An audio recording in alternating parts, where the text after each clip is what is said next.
എപ്പോഴും തെറ്റുകൾ തിരുത്താൻ യാതൊരു മടിയും കാണിച്ചില്ല.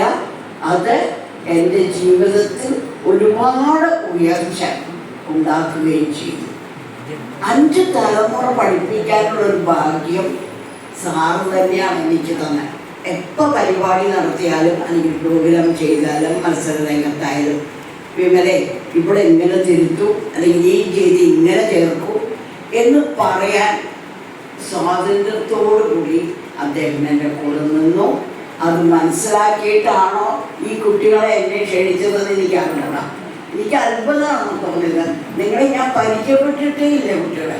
പക്ഷെ അതിന് ശേഷം വീണ്ടും ലളിത എത്രയോ തവണ എന്നെ പറ്റി വിളിച്ചു ചോദിക്കുന്നു.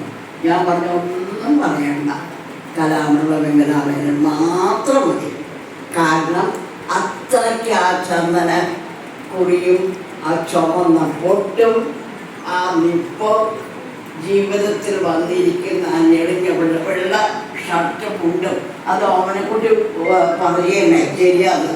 കാരണം ആ ഒരു ആയുഷ് പാടില്ല. എല്ലാവരും ഇങ്ങനെ ധരിച്ചവരാണ് എൻ്റെ കൂടെയുള്ളവരൊക്കെ. അപ്പോൾ ആ ഒരു ഭക്തിയും സ്നേഹവും എനിക്ക് പിൽക്കാലത്ത് എൻ്റെ തലമുറയ്ക്ക് കിട്ടിയെന്നുള്ളതിൽ അങ്ങേറ്റം സന്തോഷം. എന്നെ ഇവിടെ വിളിച്ചതിനും ഞാനൊരു വാക്ക് പറയുണ്ടായിരുന്നു. ഈ പറയുന്ന നമ്മുടെ ചിലമ്പലി എന്ന് പറയുന്ന ഇത് വൈലപ്പുഴയിൽ നടക്കുന്നുണ്ട്. അതിൻ്റെ സ്പോൺസറായിട്ടിരിക്കുന്നതും അതിൻ്റെ കോർഡിനേറ്ററായിരിക്കുന്നതും ഞാനാണ്. പക്ഷേ എനിക്കതിലൊക്കെ വലിപ്പം തോന്നിയത് അദ്ദേഹത്തിനെ ഏതെല്ലാം തരത്തിൽ നമസ്കരിക്കാൻ പറ്റുമോ.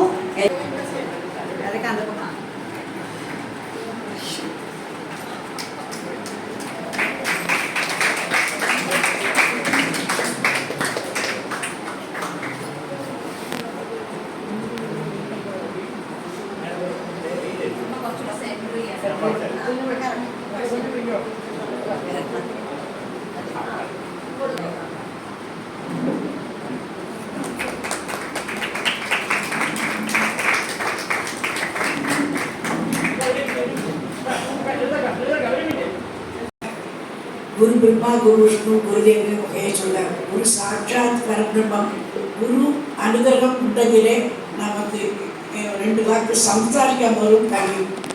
അതുപോലെ എനിക്ക് ശ്രീരാമകൃഷ്ണ സാറെ പറ്റി പറയാനുള്ള കാര്യം, അദ്ദേഹം 9 വയസ്സ് തൊട്ട് 90 വയസ്സ് വരെ അദ്ദേഹം കച്ചേരി ചെയ്തിട്ടുണ്ട്.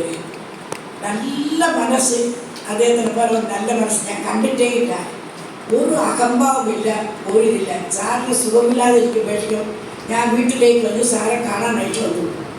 അപ്പം ഞാൻ പറഞ്ഞു, സാർ അയ്യോ സാർ ഒരുപാട് മക്കളുമായിട്ടൊക്കെ ഒരുപാടൊക്കെ എല്ലാ സംസ്ഥാനങ്ങളെല്ലാം ചെയ്യുമല്ലോ, ഞാനതൊന്നും നല്ല കാലത്തിൽ പഠിക്കാതെ പോയല്ലോ, ഇപ്പോൾ സാറിന് സുഖമില്ല. അതിനെന്ത് ഞാനിപ്പോൾ പണം പറഞ്ഞു ഉടനെ സാർ ഒരുപാട് അത് നമസ്കരിച്ച് അദ്ദേഹത്തിൻ്റെ അനുഗ്രഹ ആശീസ് വാങ്ങിയാൽ അദ്ദേഹം വളരെ നല്ല മനസ്സിന് വെച്ചാൽ എനിക്ക് പറയാൻ സാധിക്കില്ല, അത്ര നല്ല മനസ്സാണ്. നമ്മൾ പഠിച്ച ആർക്കും പറഞ്ഞു കൊടുക്കാൻ പാടില്ല, ആരും അറിയാൻ പാടില്ല, ഇങ്ങനത്തുള്ള ഒരു ഇത് മാത്രം ഒരു ഇത് അദ്ദേഹത്തിന് ഇല്ല. അത് എന്ത് ചോദിച്ചാലും ആ നിമിഷം അദ്ദേഹം അത് പറയും. അതിൽ ഒരു വ്യത്യാസമില്ല. എനിക്ക് എത്ര പറഞ്ഞാലും മതിയാവില്ല. ഞാൻ സാറ് വിചാരിച്ചാൽ എനിക്ക് കണ്ണീർ വരും. ഞാൻ സാറിൻ്റെ അനന്തോടി നമസ്കാരം അർപ്പിച്ചുകൊണ്ട് എൻ്റെ വാക്ക് വെച്ചിരിക്കുന്നു. നന്ദി, നമസ്കാരം.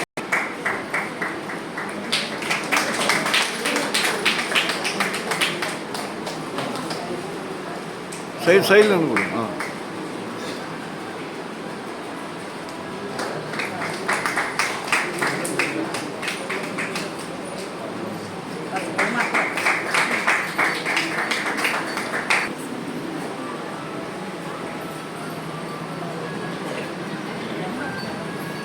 ഓം സത്യ അടികാത്ത നാട്യ സംഗീത കേന്ദ്ര എന്ന സ്ഥാപനം 53ാമത്തെ വയസ്സിലാണ്. ഇന്നത്തെ ഒരു 10 കൊല്ലത്തോളം ഞാൻ നാടോടി നൃത്തം മാത്രമാണ് പഠിപ്പിച്ചിരുന്നത്. അന്ന് എവിടെ ചെന്നാലും ഒരു പേര് തരാൻ ദൈവം നമ്മളെ അനുഗ്രഹിക്കണമല്ലോ. അങ്ങനെ അനുഗ്രഹം കിട്ടിയ ആ ഓരോ വേളയിലും എൻ്റെ കൂടെ സഹകരിച്ച രാജു ചേട്ടനെയാണ് ഞാനിപ്പം ഇവിടെ രാജേട്ടൻ, അനിയത്തി, വസ്തുതിച്ച് ഇവരൊക്കെ അന്നത്തെ കാലത്ത് എന്നോടൊപ്പം പ്രവർത്തിച്ചവരാണ്. അത് കഴിഞ്ഞ് 82 ഞാൻ എൻ്റെ കല്യാണ ശേഷമാണ് ഞാൻ ഉപരിപഠനത്തിനായിട്ട് ചെന്നൈയിലേക്ക് പോയത്. അവിടെ ചെന്ന് പത്മഭൂഷൺ അടയാർ ലക്ഷ്മണൻ്റെയും ഡോക്ടർ വെങ്കടേശ്വര സത്യത്തിൻ്റെയും ഒക്കെ കീഴിൽ പഠിച്ച് അവിടെ നിന്ന് കൊണ്ടുവരുന്ന ഐറ്റം നമ്മുടെ എൻ്റെ കൊച്ചുമകളെയും ഒക്കെ തൊട്ടാണ് ഇവിടെ വന്നിരിക്കുന്നത്. ഏതായാലും സാറിൻ്റെ മോന് ഫോൺ ചെയ്തപ്പോൾ ഞാൻ ഒരുപാട് അവരെ നേരിട്ട് പരിചയമുണ്ട്. അവരെ ഇവിടെ ആദ്യം സ്വാഗതം പറഞ്ഞ മോൻ അവിടെയൊക്കെ ഓടി നടക്കും അന്നത്തെ കാലത്ത്. അപ്പം എനിക്ക് നല്ല അവർ വന്ന് ഏകദേശം തിരുവനന്തപുരത്തുള്ള പ്രഗത്ഭരുടെ ഒക്കെ നമ്പർ എന്നോട് ചോദിച്ച് അങ്ങനെ ഇതുപോലെ നമ്മളെയൊക്കെ ഓർത്തല്ലോ എന്ന് വിചാരിക്കുമ്പോൾ ഉള്ള ഒരു സന്തോഷം. എനിക്ക് ഈ കർണാട്ടിക് മ്യൂസിക്കും കർണാട്ടിക് നൃത്തത്തിലൊന്നും അങ്ങോട്ട് തുടങ്ങി വലിയ അവഗാഹമൊന്നും ഇല്ലായിരുന്ന കാലത്ത് എന്നെ തിരുത്തി ഞാനാണെന്ന് പാടിക്കൊണ്ടിരുന്നത്. എനിക്കുള്ള ഇരണിയൻ തങ്കപ്പ സാറാണ് എന്നെ പഠിപ്പിച്ചിരുന്നത്.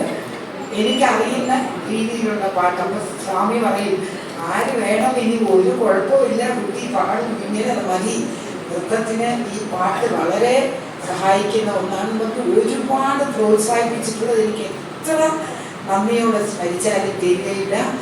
ആ സ്വാമി എന്ന് പറയുന്ന ആ മഹാനുഭാവൻ്റെ ആ ഒരു ഓർമ്മയ്ക്ക് മുമ്പിൽ കൂപ്പുകൈകൾ അർപ്പിച്ചുകൊണ്ട് ഞാൻ നിർത്തുന്നു. എൻ്റെ പത്നിയാണ്.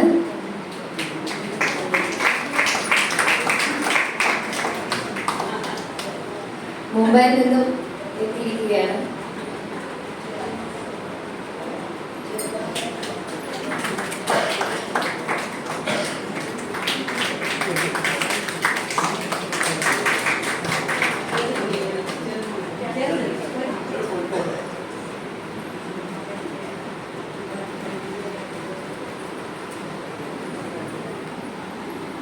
നന്ദി ടീച്ചർ, നന്ദി. അടുത്തതായി ശ്രീമതി ലളിത ഗോപാലൻ നായർ മാഡത്തിനെ